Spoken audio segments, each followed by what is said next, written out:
Hi friends, ഇന്ന് നമ്മളൊരു മീൻ കുളത്തിലെ വെള്ളം എങ്ങനെ ഒരു കൃഷി ആവശ്യത്തിന് ഉപയോഗിക്കാം എന്നുള്ളൊരു വീഡിയോ ആണ്. അപ്പോൾ നമ്മളിവിടെ ഫിറ്റ് ചെയ്യാൻ പോകുന്ന പമ്പ് 1.5 HP പമ്പാണ്. അതായത് 2 ഇഞ്ച് വലിയും ഡിസ്ചാർജ് 1.5 നമ്മൾ ഈ പമ്പ് ഫിറ്റ് ചെയ്യുന്നത് നമ്മുടെ മീൻ കുളത്തിലാണ്. മീൻ കുളത്തിൽ ഏകദേശം ഒരു 3 ലക്ഷം ലിറ്റർ വെള്ളം കപ്പാസിറ്റി ഉള്ള ഒരു പോണ്ടാണ്. ഇതിൽ നമ്മൾ വരാൽ ഇനത്തിൽപ്പെട്ട മീനാണ് നമ്മളിതിൽ വളർത്തുന്നത്. അപ്പോൾ നമുക്ക് ആ വെള്ളം എങ്ങനെ കൃഷി ആവശ്യത്തിന് ഉപയോഗിക്കാം എന്ന് നോക്കാം. നമ്മുടെ വീഡിയോ ആദ്യമായി കാണുന്നവരാണെങ്കിൽ നമ്മുടെ ചാനലൊന്ന് സബ്സ്ക്രൈബ് ചെയ്ത് സപ്പോർട്ട് ചെയ്യുക. നമ്മളിവിടെ ഉപയോഗിച്ചിട്ടുള്ളത് 2 ഇഞ്ച് PVC പൈപ്പ്, അതുപോലെ തന്നെ 2 ഇഞ്ച് ഒരു ലോങ് ബെൻഡ് ISI ബെൻഡാണ്. പിന്നെ 2 ഇഞ്ചിൻ്റെ 2 MTA, പിന്നെ 2 ഇഞ്ചിൻ്റെ ഒരു ഫുട് വാൾവ്. അപ്പോൾ 2 MTA നമുക്ക് ഒന്ന് നമ്മുടെ മോട്ടറിൻ്റെ സക്ഷൻ ലൈനിലും അതുപോലെ തന്നെ മറ്റൊരു MTA നമ്മുടെ ഫുട് വാൾവിലും സെറ്റ് ചെയ്യുക. എന്നതിന് ശേഷം PVC പൈപ്പ് കണക്ട് ചെയ്ത് നമ്മൾ ലോങ് ബെൻഡും കണക്ട് ചെയ്ത് നമ്മൾ സ്റ്റാർ ബോണ്ട് ഉപയോഗിച്ച് ഒട്ടിക്കുകയാണ് ചെയ്യുന്നത്. നമ്മുടെ പമ്പ് 2ക്ക് 1.5 വരുന്നത്. അപ്പോൾ നമ്മുടെ പമ്പ് ഇവിടെ ഉറപ്പിച്ചിട്ടുള്ളത് ആങ്കർ ബോൾട്ട് ഉപയോഗിച്ചാണ്, റെഡ് ബോൾട്ട്. അത് നമ്മുടെ ഫിഷ് പോണ്ടിൻ്റെ ഭിത്തിയിൽ തന്നെയാണ് നമ്മൾ പമ്പ് പിടിപ്പിച്ചിട്ടുള്ളത്. ഇതാണ് നമ്മുടെ ഫിഷ് ടാങ്കിൻ്റെ വ്യൂ വരുന്നത്. ഇതിൽ നമ്മൾ ഒരു എയറേറ്റർ സെറ്റ് ചെയ്തിട്ടുണ്ട്.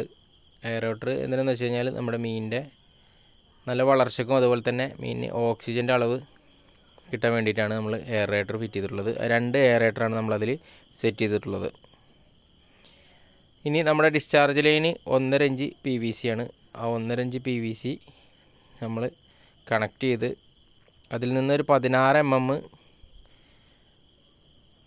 ട്യൂബ് വഴിയാണ് നമ്മൾ ഓരോ നമ്മുടെ വാഴ അതുപോലെ തന്നെ തെങ്ങ്, കവുങ്ങ് എന്നിവയൊക്കെ നനയ്ക്കുന്നത്.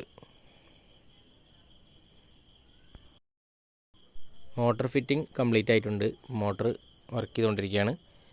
നമ്മൾ 16 mm പൈപ്പ് ഈ 1.5 ഇഞ്ച് PVCയിൽ കണക്ടർ സെറ്റ് ചെയ്ത് ഇട്ടാണ് നമ്മൾ അതിൻ്റെ ജെറ്റ് എന്ന് പറയും അതിന്, ആ ജെറ്റ് അതുപോലെ തന്നെ പീക്കോക്ക് സ്പ്രിങ്ക്ലർ എന്നും പറയുന്നു. ഈ ഒരു ചെറിയ സാധനം സെറ്റ് ചെയ്താൽ നമുക്ക് ഓവർ വെള്ളം ചിലവാവാതെ നമുക്ക് ആവശ്യത്തിന് നന കിട്ടുന്ന രീതിയിലാണ് നമ്മളിത് സെറ്റ് ചെയ്തിട്ടുള്ളത്.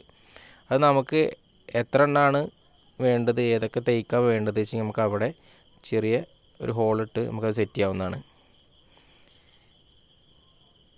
തെങ്ങിനൊക്കെ ആണെങ്കിൽ നമുക്കൊരു 3 എണ്ണം നമുക്ക് ഇടേണ്ടി വരും. വാഴയാണെങ്കിൽ നമുക്കൊരു 1 എണ്ണം തന്നെ ധാരാളം ആണ്. ഏകദേശം നമ്മുടെ ഈ തോട്ടം നനയാൻ ഏകദേശം ഒരു മണിക്കൂറൊക്കെ നമ്മൾ മോട്ടർ വർക്ക് ചെയ്യിച്ചാൽ എല്ലാം നല്ല രീതിയിൽ നനഞ്ഞു കിട്ടുന്നതാണ്. നമുക്ക് ഓവറായിട്ട് വെള്ളം ചിലവാവില്ല. പിന്നെ ഈ മീൻ കുളത്തിലെ വെള്ളം ആയതുകൊണ്ട് നമ്മുടെ കവുങ്ങിനും അതുപോലെ വാഴക്കും നല്ലൊരു ബെനിഫിറ്റാണ് ഈ വെള്ളം. ഇതാണ് നമ്മുടെ ജെറ്റ് വരുന്നത്. ഇങ്ങനെ നനയ്ക്കാൻ നമുക്ക് സിമ്പിളാണ്. പൈപ്പ് പിടിച്ച് ഒരുപാട് കൊണ്ടുപോകണ്ട, അതുപോലെ തന്നെ വെള്ളം അധികം വേണ്ട. നമുക്കിത് ഇതിൻ്റെ മെയിൻ്റെനൻസ് ഒന്ന് ചെക്ക് ചെയ്യേണ്ടതുണ്ട്. കാരണം എന്താണെന്ന് വെച്ച് കഴിഞ്ഞാൽ ചിലപ്പോൾ അതിൻ്റെ സ്പ്രിങ്ക്ലറിൻ്റെ അതിൽ കരട് കുടുങ്ങിയിട്ടുണ്ടാകും. അപ്പോൾ ഞാൻ ജസ്റ്റ് ഒന്ന് ഇതുപോലെ കാണിച്ചു കഴിഞ്ഞാൽ നമുക്ക് ആ കരട് റിമൂവായി പോകുന്നതാണ്. നമുക്ക് വെള്ളം അധികം ചിലവാകാതെ തന്നെ നമ്മുടെ പറമ്പെല്ലാം നല്ല രീതിയിൽ നനച്ചെടുക്കാം.